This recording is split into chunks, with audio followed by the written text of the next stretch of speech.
Tenth class की physics के numericals जो दिए गए हैं स्मार्ट सिलेबस में, वो हम आज हल करना शुरू करेंगे।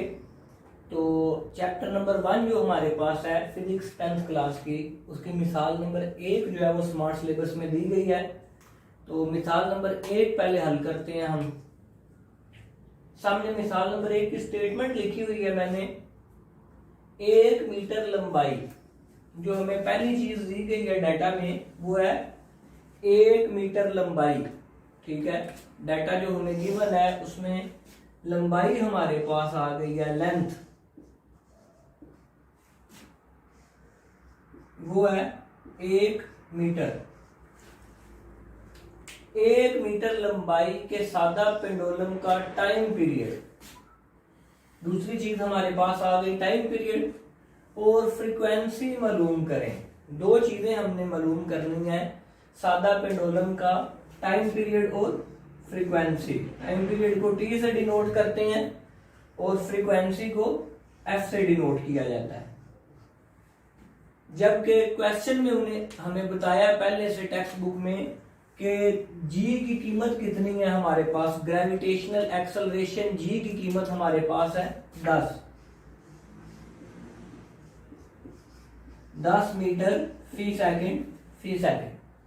ये चार चीजें जो है वो डाटा में हमें दी गई हैं कि 1 मीटर लंबाई के सादा पेंडुलम का टाइम पीरियड और फ्रीक्वेंसी मालूम करनी है, जबकि ग्रेविटेशनल एक्सेलरेशन जो है वो 10 मीटर फी सेकंड है। तो टेक्स्ट बुक में हमने पढ़ा है कि सादा पेंडुलम का टाइम पीरियड अगर हमने मालूम करना है तो टाइम पीरियड के लिए हमारे पास फार्मूला है T is equal to 2 pi √L/G। सादा पेंडुलम के टाइम पीरियड के लिए ये फार्मूला हमें गिवन है। तो फार्मूले में हम वैल्यूज रखते हैं। पाई की वैल्यू जो है वो कांस्टेंट वैल्यू है एक, जिसे हम 22/7 भी लिख सकते हैं। और अगर हमने डेसिमल पॉइंट में यानी कि इशारिये में अगर लिखना है तो 3.14 भी लिख सकते हैं। लंबाई हमें दी गई है, ये जो L है ये हमें सवाल में दिया गया 1 मीटर, इसकी जगह पे 1 आ गया। और ग्रेविटेशनल एक्सेलरेशन G की कीमत हमें दी गई है 10। तो सवाल को हल करते हैं और देखते हैं कि टाइम पीरियड कितना आता है हमारे पास। ये सिंपल मल्टीप्लाई हो जाएंगे। अगर मैं डिवाइड करूं 1 को 10 से तो मेरे पास आ जाएगा आंसर 0.1। 0.1 की वैल्यू अगर आप मालूम करें, जजर लें 0.1 का, तो हमारे पास आ जाता है 0.316। जजर में हम वैल्यू मालूम कर लिया है। अगर हम इन्हें मल्टीप्लाई करते हैं सिंपल दोनों को तो आंसर आ जाता है 1.99 सेकेंड। टाइम पीरियड जो है वो वक्त है, तो वक्त जो है उसका यूनिट होता है सेकेंड। तो एक चीज तो हमने मालूम कर लिया है कि टाइम पीरियड जो है वो 1 मीटर लंबे सादा पेंडुलम का कितना होता है। ठीक है, दूसरी चीज हमने मालूम करनी है फ्रीक्वेंसी।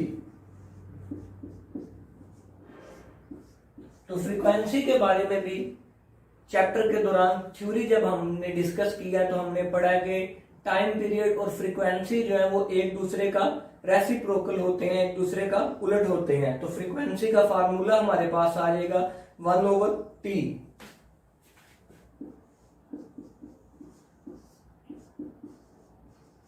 टी अभी मालूम किया हमने 1.99 सेकंड आ गया है, तो इसलिए टी की जगह पे हमने रख लिया 1.99। अब सिंपली डिवाइड करेंगे तो आंसर आ जाएगा 0.5 और फ्रीक्वेंसी का यूनिट होता है हर्ट्ज। तो हमारे पास जो दो चीजें हमें रिक्वायर्ड थी, जो दो चीजें हमने मालूम करनी थी, एक टाइम पीरियड और दूसरा हमने मालूम करना था फ्रीक्वेंसी। सवाल में पूछी गई दोनों चीजें जो है वो हमने मालूम कर ली हैं कि 1 मीटर लंबाई के सादा पेंडुलम का टाइम पीरियड 1.99 सेकंड और उसकी फ्रीक्वेंसी जो है वो 0.5 हर्ट्ज होगी। चैप्टर नंबर 1 की मिसाल नंबर 2 सॉल्व करते हैं, क्योंकि स्मार्ट सिलेबस में मिसाल नंबर 2 भी जो है वो दी गई है। मिसाल नंबर 2 में लिखा है कि सोलंकी पर मोशन करती हुई वेव की फ्रीक्वेंसी। पहली चीज जो हमें दी गई है वो दी गई है वेव की फ्रीक्वेंसी। तो डाटा हम लिखेंगे तो डाटा में सबसे पहली चीज क्या आ जाएगी, वेव की फ्रीक्वेंसी एफ से डिनोट करते हैं और दी गई है हमें 4 हर्ट्ज। दूसरा, वेव लेंथ हमें दी गई है कि वेव लेंथ उस वेव की कितनी है, 0.4 मीटर। फ्रीक्वेंसी और वेव लेंथ हमें दिया गया है, वेव लेंथ है 0.4 मीटर। वेव लेंथ को जो है ये लैम्डा से डिनोट करते हैं और मालूम हमने क्या करना है, वेव की स्पीड मालूम करनी है हमने, v हमने मालूम करना है, वेव की स्पीड कितनी है। तो थ्योरी पढ़ते वक्त जो है वो एक चीज हमने पढ़ी है कि जो वेव की वेलोसिटी है, स्पीड है, वो फ्रीक्वेंसी और उसकी वेव लेंथ के हासिले ज़रब के बराबर होता है। तो हमारे पास फार्मूला क्या आ जाएगा, v is equal to F lambda, के वेलोसिटी जो है वो फ्रीक्वेंसी और वेव लेंथ का हासिले ज़रब होती है। तो वेलोसिटी मालूम करते हैं, फ्रीक्वेंसी हमें दी गई है 4 और वेव लेंथ हमें दी गई है 0.4। तो अगर आप ज़रब देंगे तो आ जाएगा 1.6। वेलोसिटी का यूनिट होता है मीटर फी सेकंड। तो सोलंकी पर मोशन करती हुई वेव की फ्रीक्वेंसी अगर 4 हर्ट्ज हो और उसकी वेव लेंथ 0.4 मीटर हो तो वेव की स्पीड जो है वो 1.6 मीटर फी सेकंड होगी। ये हमारा स्मार्ट सिलेबस में दी गई दूसरी मिसाल है।